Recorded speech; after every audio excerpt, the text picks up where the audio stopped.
चैत्र मास की माँ शीतला की व्रत कथा। शीतला माता की जय हो, शीतला माता की जय हो। विधि विधान है इन चारों महीने के 4 दिन तक व्रत करने से शीतला जनित बीमारियों से छुटकारा मिलता है। इस पूजन में शीतला जल और बासी भोजन का भोग लगाने का विधान है। श्रद्धालु शीतला अष्टमी का व्रत राख कर माता की भक्ति करके अपने परिवार की रक्षा करने के लिए माता से प्रार्थना करते हैं। इस बार को शीतला सप्तमी, शीतला अष्टमी, बैसोरा पर्व मनाया जाएगा। ऐसा माना जाता है कि शीतला माता भगवती दुर्गा का ही रूप है। भारतीय उपासना पद्धति जहाँ मनुष्य को आध्यात्मिक रूप से मजबूत करती है, वही शारीरिक और मानसिक रोग को दूर करने का भी इसका उपदेश होता है। कहा जाता है कि गर्मी के दिनों में शरीर में अनेक प्रकार के विपत्ति बेकार भी प्रभाव हो जाते हैं। ऐसी मान्यता है कि शीतला अष्टमी का व्रत रखने से छोटी माता का प्रकोप नहीं होता है। शीतला सप्तमी और शीतला अष्टमी व्रत मनुष्य को चेचक का रोग से बचाने का प्राचीन काल से चला आ रहा है। व्रत आयुर्वेद की भाषा में चेचक का ही नाम शीतला कहा गया है।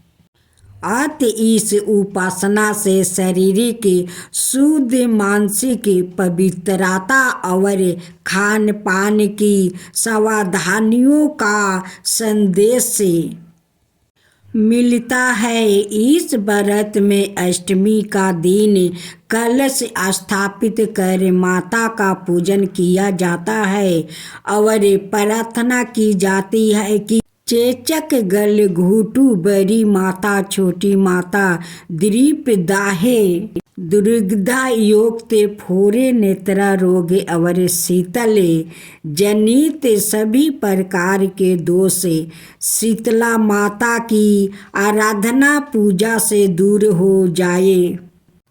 इस दिन शीतला स्तोत्र का पाठ शीतल जनित व्याधि से पीड़ितों के लिए हितकारी है। स्तोत्र में भी स्पष्ट उल्लेख है कि शीतला दिगंबर है, गर्दभ पर आरूढ़ है, सूप, मार्जनी और नीम पत्तों से अलंकृत है। इस अवसर पर शीतला माँ का पाठ करके निरोग रहने के लिए प्रार्थना की जाती है। अब शीतला अष्टमी कथा सुने। एक बार एक राजा के इकलौते पुत्र को शीतला चेचक निगल गई। उसी के राज्य में एक काछी पुत्रा को भी शीतला निगली हुई थी।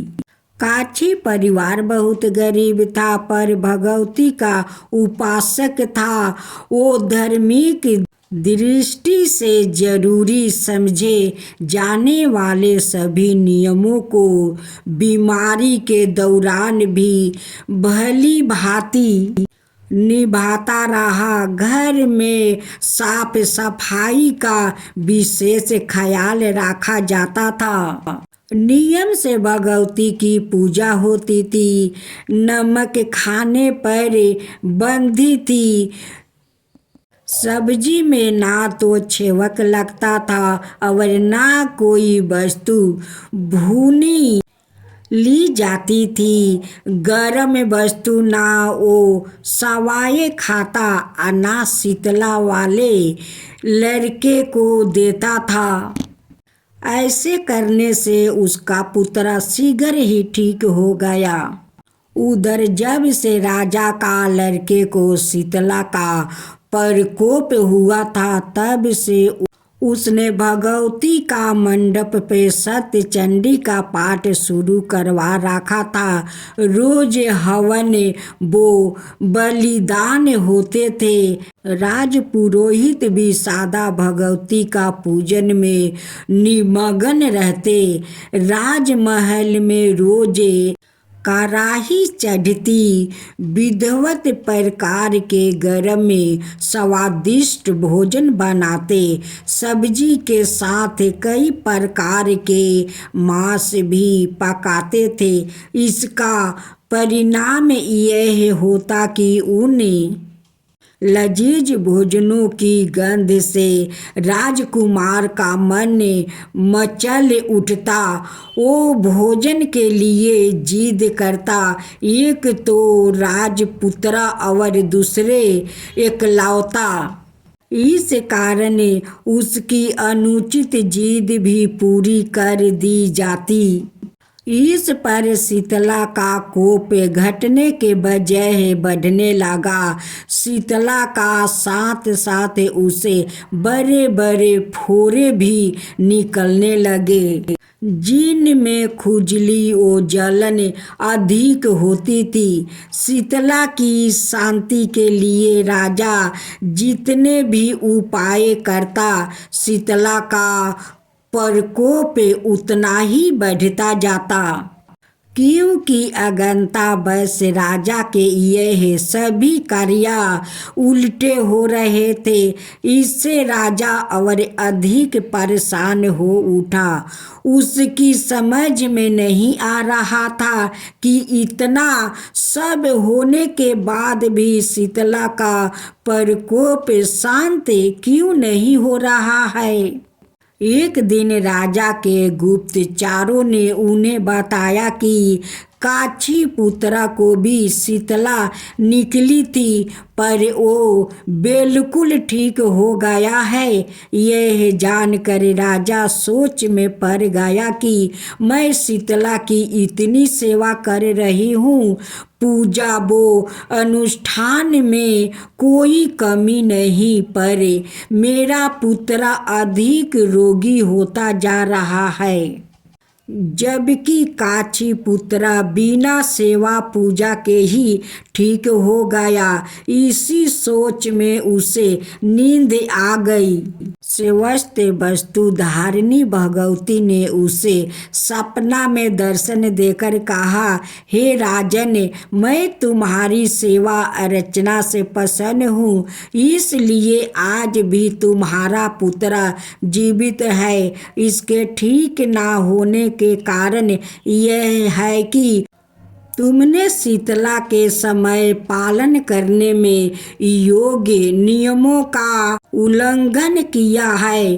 तुमने ऐसी हालत में नमक का प्रयोग बंद करना चाहिए। नमक से रोगी के फोड़ों में खुजली होती है। घर की सब्जियों में छिड़क नहीं लगाना चाहिए, क्योंकि इसकी गंध से रोगी का मन उन वस्तुओं को खाने के लिए ललचता है।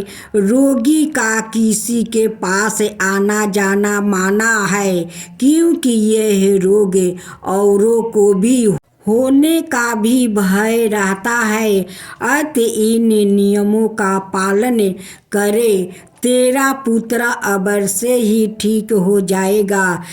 विधि समझा कर देवी अंतर्ध्यान हो गई। प्रात से ही राजा ने देवी की आज्ञा अनुसार सभी कार्यों को व्यवस्था कर दी। इससे राजकुमार की सेहत पर अनुकूल प्रभाव पड़ा और वो शीघ्र ही ठीक हो गया। इसी दिन भगवान श्री कृष्ण और माता देवी की विधिवत पूजन करके मध्यम काल में सात्विक पदार्थों का भोग लगाना चाहिए। ऐसा करने से पुण्य ही नहीं मिलता बल्कि समस्त दुखों को भी निवारण होता है। जय शीतला माता मैया, जय शीतला माता, याद ज्योति महारानी सब फल की दाता। जय शीतला माता, रतन सिंहासन शोभिते सब छतरा भरता। रिद्धि सिद्धि चावर डोलावे जगमग छवि छाता। जय शीतला माता, विष्णु सेवती ठाणे सेवे शिव दाता। वेद पुराण परिणति पर नहीं पाता। जय शीतला माता, इंद्र मृग बजावती चंद्र बिना था। सूरज ताल बजाते नारद मुनि गाता। जय शीतला माता, घंटा शंख सहनाई बाजे माँ भरता। करो भक्तों जन आरती लखी लखी हरता। जय शीतला माता, ब्रह्मा रूपी वरदानी तुम ही तीन काल गाता। भक्तन को सुख देना मातु पिता मरता। जय शीतला माता, जो विद्यान लगा में प्रेम भक्ति लगता। सकल मनोरथ पावे भाव निधि तर जाता। जय शीतला माता, रोगन से जो पीड़ित कोई सर तेरी आता। कोटि पाँव निर्मल काया अन धन नेत्र पाता। जय शीतला माता, बांझ पुत्र को पावे दरिद्रता कट जाता। ताको जो नाही सिरि धन पछताता। जय शीतला माता, शीतला आरती जननी तू ही है जग ताराता। उत्पत्ति व्याधि विनाशक तू ही सबकी गाता। जय शीतला माता, दास विचित्र कर जोर सुने मेरी माता भक्ति अपनी दीजो अवर ना कुछ भाता। जय शीतला माता,